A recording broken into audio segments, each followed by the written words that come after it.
अब 28 मार्च को विधान मंडल का बजट सत्र समाप्त होने वाला है। अब बचे ही कितने दिन हैं? बीच में शनिवार रविवार होगा, अवकाश होगा, उसके बाद फिर जो भी कार्य दिवस बचते हैं। तो इसमें अब तक जो चर्चा हुई उसमें कुछ खास बातें हैं। आपको याद होगा बिहार में ये शिक्षक की नियुक्ति कहिए पहले नियोजन हुआ था, संविदा पर बहाली हुई थी, मानदेय पर बहाल हुआ था। 1500 रुपये से ये शुरुआत हुई थी और मानदेय पर बहाली हुई। फिर उसके बाद संविदा के बाद नियोजित शिक्षक हो गए और नियोजित शिक्षक के बाद अब सरकारी कर्मी का दर्जा इसी साल 1 जनवरी से लोगों को मिलना शुरू हुआ।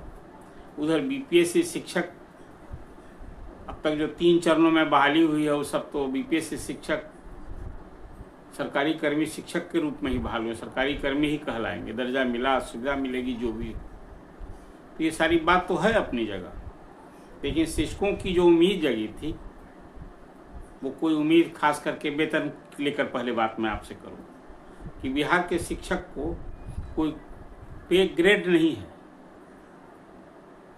जैसे राज्य के कर्मचारियों को पे ग्रेड होता है वैसे उनको पे ग्रेड है नहीं। तो बिहार के शिक्षक को तो 7वां वेतन का ही लाभ, 7वां वेतन का रूप ही वेतन नहीं है, उनके लिए पे मैट्रिक्स है। बिहार में शिक्षकों के लिए खासकर शिक्षक संगठनों ने भी इसी अनुरूप समझौता भी किया, मान लिया था। तो उनको मूल वेतन 25,000, 28,000, 31,000, 32,000 इसी तरह से ना है। और फिर इसके बाद डीए, हाउस रेंट, यही मिलता है। अब सरकारी कर्मी हो गए हैं तो उनको पीएफ कटेगा, एक ही नई सुविधा होनी है। लेकिन पे मैट्रिक्स है, पे ग्रेड नहीं है। तो अभी 8वां वेतन आयोग भी केंद्र सरकार ने गठन करने की घोषणा कर रखी है और जनवरी 26 से 8वां वेतन आयोग लागू होना है। तो स्वाभाविक केंद्र सरकार के कर्मचारियों के लिए पहले केंद्र सरकार लागू करती है और उसी अनुरूप बिहार सरकार ने भी तो फैसला कर रखा है, समझौता है कि जब केंद्र कर्मचारियों का जो वेतन आयोग के सिफारिश लागू होगी तो हम उसी अनुरूप बिहार में भी लागू करेंगे। तो बिहार में कर्मचारियों को, सरकारी कर्मचारियों को 7वां वेतन आयोग का तो लाभ मिल रहा है, लेकिन लाभ सरकारी कर्मी बनने के बाद ही बिहार के शिक्षकों को कहाँ मिलना है। तो इस संबंध में विधानसभा में चर्चा हुई, सवाल उठे। तो शिक्षा मंत्री ने साफ साफ विस्तार से बता दिया कि हम तो भाई मानदेय था, मानदेय बढ़ाए समय पूरा विस्तार से उल्लेख किया और कहा कि भाई तुम उनके लिए पे मैट्रिक्स लागू है, वो 7वां वेतन आयोग से कहाँ गवर्न होते हैं। हाँ, ये है कि जब 8वां वेतन आयोग आएगा तो फिर फिटमेंट कमेटी बैठेगी, शिक्षा विभाग, वित्त विभाग को प्रस्ताव भेजेगा और फिर उसके लिए कुछ एक भरोसा दिलाया कि उनके वेतन बढ़ेंगे, मतलब मूल वेतन में कुछ बढ़ोतरी होगी, लेकिन पे ग्रेड तो मिलना नहीं है। तो एक जो एक उम्मीद थी वो लागू होने से रही कि शिक्षकों का वेतन मतलब वेतनमान नहीं लागू होने जा रहा है। ये साफ तौर पर शिक्षा मंत्री ने बात कह दी। जब 7वां वेतन आयोग वेतनमान नहीं है तो 8वां वेतन आयोग भी बनेगा, राज्य कर्मचारियों को मिलेगा, लेकिन शिक्षक राज्यकर्मी बनने के बाद भी वो वेतनमान नहीं मिलना है। एक और भी जो परेशानी अभी है कि खास करके कई तरह से बहाल जो अभी तक नियोजित शिक्षक 3.5 लाख थे, तो 2 चरणों में जो विशिष्ट शिक्षक के रूप में सब बहाल हुए हैं। परीक्षा दी 2 बार, 2 सक्षमता परीक्षा हुई। तो एक पहली परीक्षा हुई, उससे तो जनवरी से लोग विशिष्ट शिक्षक को 1,87,000 बने हैं, वो जनवरी से उनको सरकारी कर्मी का दर्जा मिल गया। भले अब वो अभी प्राण जनरेट नहीं हुआ है उनका, उसके चलते वेतन तो होली गायब ही हो गया अधिसंख्य शिक्षकों का, होली में वेतन नहीं मिला लोगों को। एक अलग समस्या है, एक अलग परेशानी, अलग उलझन है। अब सेकेंड फेज में जो सक्षमता परीक्षा किए हैं वो मार्च से उन लोगों का सबको अब ज्वाइनिंग का हुआ, 1 मार्च से 7 मार्च तक ज्वाइन करना है। तो स्वाभाविक रूप से जो बाद में परीक्षा दिया विशिष्ट शिक्षक, तो उनसे जूनियर हो गए 2 माह का कम से कम की स्थिति आप देख लीजिए। ये उलझन परेशानी एक अलग है ही। और थर्ड फेज में जो परीक्षा के लिए अभी परीक्षा होनी है, सक्षमता परीक्षा, उसी तरह से अभी जो 70,000 शिक्षक बचे हैं उसमें जो उत्तीर्ण होंगे, सरकारी कर्मी बनेंगे, तो उनको फिर वही स्थिति होगी, वो और जूनियर हो जाएंगे। तो नियोजित शिक्षक जो विशिष्ट शिक्षक बने हैं उसमें अब विशिष्ट शिक्षकों भी ये जो वरीयता का मामला है उस अनुरूप हो जाएगा। नियोजित शिक्षकों को जो प्रोन्नति देने का मामला तो एक अलग मामला है। शिक्षकों के ट्रांसफ़र को लेकर के जो 1,90,000 शिक्षक ने जो आवेदन दे रखा है, पिछले ही साल दिसंबर में दिया था और जनवरी बीत गया, फरवरी बीत गया और मार्च भी अब बीतने ही को है। तो अभी तो कैंसर रोग से पीड़ित प्रभावित ही शिक्षकों का ना ट्रांसफ़र हुआ है। और जो वहाँ गति है, जो प्रक्रिया अपनाई गई है, पहले भी मैंने चर्चा की थी, हालांकि ये बड़ा घोर निराशाजनक बात दिखती है। लेकिन मुझे नहीं लगता है कि जिस गति से ये सब कुछ हो रहा है, स्क्रूटनी, पोस्टिंग, कहीं वैकेंसी हो तब होगा। इस संबंध में मेरी पहले से एक राय रही है कि भाई जो आप ये 38,000 प्रधान शिक्षक और 6,000 जो हेडमास्टर आप अभी बीपीएससी से चयनित हैं, उनको यदि आप पोस्टिंग कर दिए होते तो इतने पोस्ट खाली हो जाते शिक्षकों को, तो जो ऐच्छिक स्थानांतरण के लिए जिन लोगों ने आवेदन दिया है उनकी राह और आसान हो जाती। लेकिन अब वो जो शिक्षक चयनित हैं उनका भी अभी पोस्टिंग नहीं हो रही है। अब उम्मीद है कि कहा जा रहा है कि तो अब अप्रैल में, मई में होगा, अप्रैल में होगा। अब वो पोस्टिंग के लिए इंतज़ार कर रहे हैं, सबकी काउंसलिंग हो गई है। अब उनसे भी अभी तो 3-3 जिला का मांगा गया था। हालांकि जब सभी शिक्षकों को आप उनकी सुविधा का ध्यान रख रहे हैं तो जो ट्रांसफ़र कर रहे हैं, खासकर प्रधान शिक्षक और हेडमास्टर का, उसमें भी महिलाएं अधिक हैं, उनकी भी संख्या काफ़ी है। तो जो 3 जिला मांगा गया तो स्वाभाविक उनसे भी 3 प्रखंड मांगा जाता है, या 10 उसी तरह से जिस ढंग से ऐच्छिक स्थानांतरण के लिए मांगा गया है शिक्षकों से, उसी ढंग से उन लोगों से भी मांगा जाना चाहिए था। वो 10 प्रखंड मांगते। खैर वो 3 जिला मांगा गया, उसकी पोस्टिंग की भी प्रक्रिया जो भी हो वो अलग परेशान टेंशन में।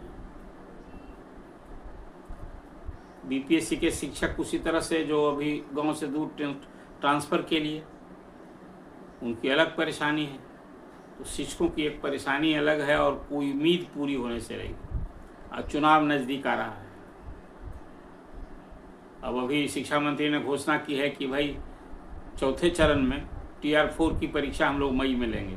और एक बड़ी बात और कह दी कि भाई TR3 में जो अभी रिजल्ट हम लोग ने किया और उसमें जो लोग उम्मीद लगाए थे कि सप्लीमेंट्री रिजल्ट देंगे, तो अब नहीं होना जाना, वो हम नहीं करने जा रहे हैं।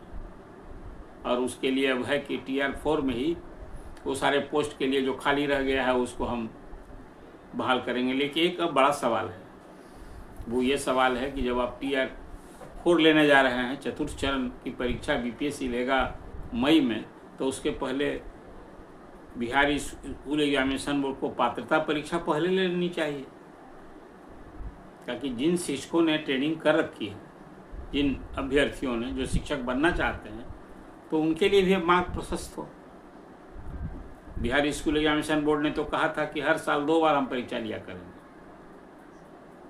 तो इसलिए अभी TR4 के पहले वही परीक्षा पहले लेकर के रिजल्ट कर देना चाहिए, तो उन्हें एक बड़ा अवसर मिलेगा। और डोमिसाइल नीति की बात तो अपनी जगह है, उसकी चर्चा कितनी बार सरकार जब भी मान ही चुकी है कि भाई हम पहले चरण में जिस ढंग से जो स्टैंड है नीतीश गवर्नमेंट का कि मेधा के लिए हम पूरे देश भर के अभ्यर्थियों को अवसर दे रहे हैं और गैर संवैधानिक होगा, उसको लागू करना ठीक नहीं होगा, तो डोमिसाइल नीति तो लागू होगी नहीं। तो कुल मिला जुला कर अभी शिक्षक अलग परेशान, अभ्यर्थी अलग परेशान, अलग उलझन, ये सारी स्थिति है आपके सामने। लेकिन शिक्षक जो कार्यरत हैं, जो सरकारी कर्मी हो गए हैं, उनको कोई 7वां वेतन आयोग का जब कवर नहीं है तो 8वां वेतन आयोग भी उनके लिए तो फिर होगा। ये मुझे लगता है कि चुनाव बाद जो नई सरकार होगी, नया वेतन आयोग होगा, तो इस 5.5 लाख शिक्षकों की मांग की अनदेखी करना, हालांकि तो अब शिक्षक संगठनों में वो ताकत नहीं रह गई। 4 कैटेगरी के बिहार में जब शिक्षक हो गए हैं तो अलग अलग वो एकजुट सभी हैं नहीं।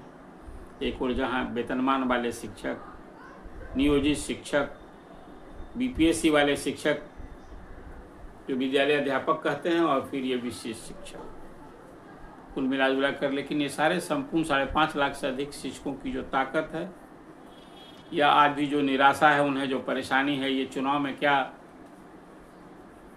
उनका रुख रवैया होगा, ये एक अलग सवाल है कि शिक्षक भी शिक्षक के रूप में कि एक वोटर के रूप में जो जाति समूह में बट करके लोग वोट देते हैं, अपना वो दर्द भूल जाते हैं। ये एक सवाल तो है ना। तो ये शिक्षकों की जो परेशानी है, जो उलझन है, एक अलग है। अभी मैंने एक खबर देखी कि आजकल ई-पोस्ट से अटेंडेंस बनता है और उस स्कूल में अटेंडेंस दर्ज किया और नहीं भी वो स्कूल में काम किया, हाजिर है, और वहाँ अटेंडेंस लिया ही नहीं। तो ऐसे हजारों की संख्या में शिक्षकों से शो कॉज किया गया है। अभी सिस्टम की गड़बड़ी के कारण वो जो अटेंड किया है, स्कूल में पढ़ा रहे हैं, उनको भी वहाँ एब्सेंट डिक्लेयर हो गए। अब उस सबको शो कॉज किया गया है। कई जिलों से ऐसी खबरें आई हैं। अब उसकी अच्छी खासी संख्या है शिक्षकों की। तो ये उलझन परेशानी समझ जाइए कि शिक्षक किस कदर परेशान है इस सिस्टम से। और वे ऐसे विद्यार्थी जो कहा करते हैं कि भाई शिक्षक पढ़ावें और उनकी समस्या की चिंता हम करेंगे, तो भाई सिर्फ जुमला से काम नहीं न चलेगा। शिक्षक की इन सब सारी परिस्थितियों को देखना, वो प्राण जनरेट करने के लिए भी आम शिकायत सुनने को मिल रही है कि वहाँ भी अब दुकान खुली है, कुछ भी बिना दिए किसी का प्राण भी जनरेट होना कठिन हो रहा है। ये सब भी शिकायत सुनने को मिल रही है। तो विभाग को खासकर ACS को ये सब देखना चाहिए। जहाँ शिकायत है भाई, आप तो एक टोल फ्री नंबर भी आपने दे रखा है, लेकिन अब कार्रवाई कहीं क्या हो रही है। शिक्षक से आप उम्मीद करते हैं कि वो उस पर शिकायत दर्ज करे, तो किस अधिकारी के खिलाफ वो खड़ा होकर देगा? आपका फीडबैक क्या करता है? कुछ इस तरह से औचक निरीक्षण कार्रवाई होते रहनी चाहिए। और औचक निरीक्षण की व्यवस्था जो नहीं की थी, उसका क्या असर है, क्या है, वो तो अब आगे की मैं चर्चा करूँ। लेकिन आज शिक्षकों की परेशानी, शिक्षक जो तनाव में है, उलझन में, उसको लेकर चर्चा मैं कर रहा हूँ। और नया वेतन और वेतनमान मिलने की जो उम्मीद है नए साल में, वो राज्यकर्मी होने के बावजूद शिक्षकों को तो उसका लाभ नहीं मिलने वाला है। ये साफ तौर से